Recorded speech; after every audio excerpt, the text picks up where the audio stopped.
قرآن حکیم نے بھی سورہ آل عمران کے آخری رکوع میں ذکر کو سب سے پہلے اور سب سے اہم عامل کی حیثیت سے شمار کیا ہے۔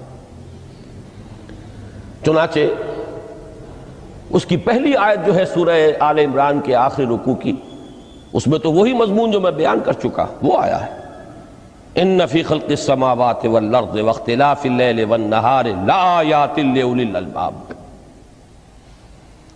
یقیناً آسمانوں اور زمین کی تخلیق میں اور دن اور رات کے الٹ پھیر میں نشانیاں ہیں ہوش مندوں کے لیے۔ ان کے ذریعے سے انسانی شعور کے اندر وہ معرفت رب اجاگر ہوگی۔ وہ پہلا مرحلہ اس نے طے کر لیا، وہ ڈورمنٹ معرفت اب ایکٹیویٹ ہو گئی۔ اب مزید فکر کا مرحلہ ہے جو اگلی آیت میں آیا ہے، الذین یذکرون اللہ قیاما وقعودا وعلی جنوبہم ویتفکرون فی خلق السماوات والارض ربنا ما خلقت ھذا باطلا سبحانک فقنا عذاب النار۔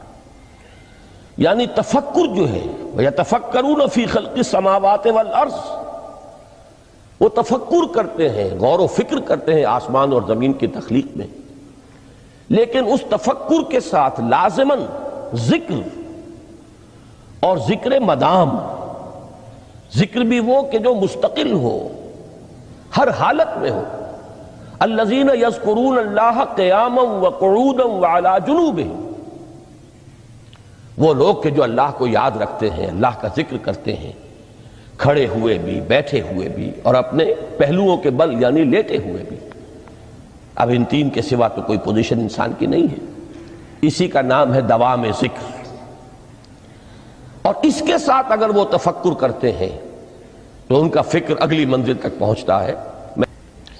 تو پہلی شے تھی فکر انسانی کی صحیح رخ پر مزید پیش قدمی اور پیش رفت، اور اس کے لیے لازم ہے ذکر و فکر کا امتزاج۔ دوسری چیز کو لیجئے عمل کی درستی۔ اس عمل کی درستی کے لیے اللہ تعالی کے ساتھ ایک گہرے تعلق کی ضرورت ہے، اس لیے کہ صبر کی بحث میں یہ مضامین شاید آپ کے سامنے آ گئے ہوں کہ صبر، جہاں مصیبت پر صبر ہوتا ہے، تکلیف پر صبر ہوتا ہے، اللہ کے احکام پر جمنا یہ بھی صبر ہے، نفس کی خواہشات کی باغ کو تھام کر رکھنا، کھینچ کر رکھنا یہ بھی صبر ہے، اور استقامت کسی شے پر قائم رہنا یہ بھی صبر ہے۔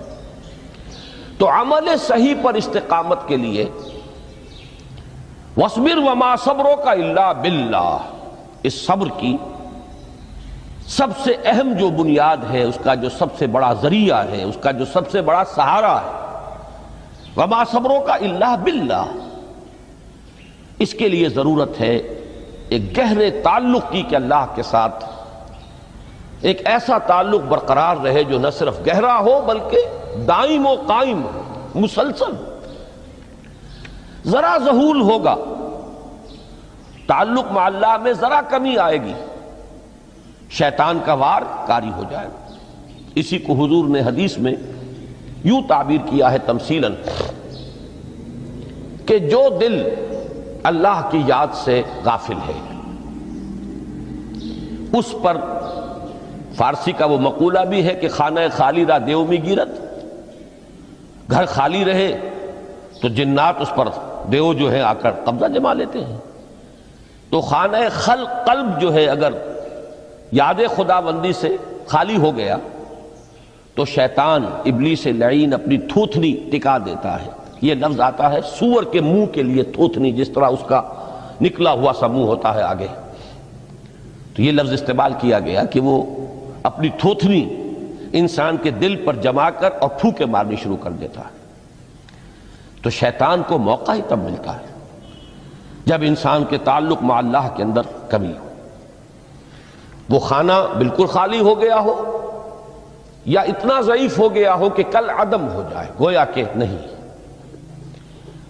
تیسری چیز کی طرف آئیے روحانی ترقی، روحانی ترقی کے لیے میں ایک اصطلاح کے سامنے لا رہا ہوں، اس سے مراد کیا ہے؟ روحانی ترقی کے لیے ہماری دینی اصطلاح ہے تقرب الی اللہ، اللہ سے قریب تر ہوتے چلے جانا۔ اس پر میرا ایک کتابچہ بھی ہے، تقرب الی اللہ کے 2 مدارج، 2 درجے، جو در حقیقت ایک حدیث نبوی علیہ الصلوۃ والسلام ہی پر مبنی ہے کہ حضور نے ایک درجہ قرار دیا ہے تقرب بالفرائض، فرائض کے ذریعے سے انسان اللہ کا قرب حاصل کرے۔ ایک ہے تقرب بالنوافل، نوافل کے ذریعے سے اللہ کا قرب حاصل کرے۔ ان میں کیا نسبت و تناسب ہے، اہمیت کے اعتبار سے کون بڑھ کر ہے، بلندی کے اعتبار سے کون بڑھ کر ہے، یہ تمام مسائل میں نے اپنی اس تقریر میں بیان کیے تھے جو اس کتابچے میں شائع ہوئی ہے۔ اس وقت میں اس کی تفصیل میں نہیں جا رہا، صرف یہ تذکرہ اس لیے کر رہا ہوں کہ جن کو بھی خواہش ہو جائے وہ اس کا مطالعہ کرے۔ ہماری اس وقت کی گفتگو سے وہ کتابچہ اس جگہ پر منسلک ہوگا۔ تو تقرب الی اللہ، یہ تقرب کوئی فزیکل فینومینن نہیں ہے، جسمانی یا مادی مسئلہ نہیں ہے۔ اللہ سے قرب یہ نہیں ہے کہ کوئی کروڑوں میل کا فاصلہ ہے، اب ہمیں کوئی رسی پر چڑھنا ہے اوپر بڑی محنت اور مشقت سے۔ فصل تو ہے ہی نہیں، فاصلہ ہے ہی نہیں، بعد ہے ہی نہیں۔ نحن اقرب الیہ من حبل الورید، ہم تو انسان سے اس کی شہرگ سے بھی زیادہ قریب ہیں۔ ہوا معکم اینما کنتم، وہ تو تمہارے ساتھ ہی ہوتا ہے جہاں کہیں بھی تم ہو، بس صرف یہ کہ تمہاری توجہ نہیں ہوتی، تم اور چیزوں میں مشغول و مصروف رہتے ہو، تم ہماری طرف دھیان ہی نہیں دیتے، تم ہماری طرف متوجہ ہی نہیں ہوتے۔ ہم تو مائل بے کرم ہے، کوئی سائل ہی نہیں، راہ دکھلائیں کسے رہنو منزل ہی نہیں۔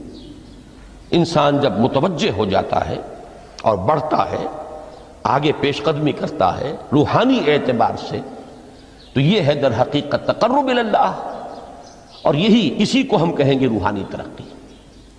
اب ان 3 چیزوں کو اگر آپ نے ذہن میں جما لیا، پھر میری بات کی ترتیب اس کو ذہن میں قائم کیجئے۔ ہم چلے کہاں سے؟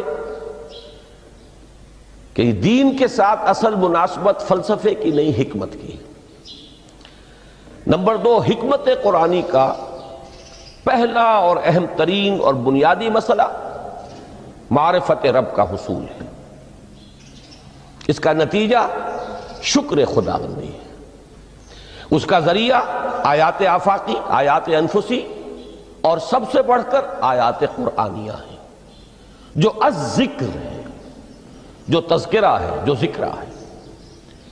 لیکن اس پہلے مرحلے کو اگر کوئی انسان بفضل ہی تعالی، اللہ کے فضل و کرم سے طے کر لے، اب اس کے سامنے 3 مسئلے ہیں۔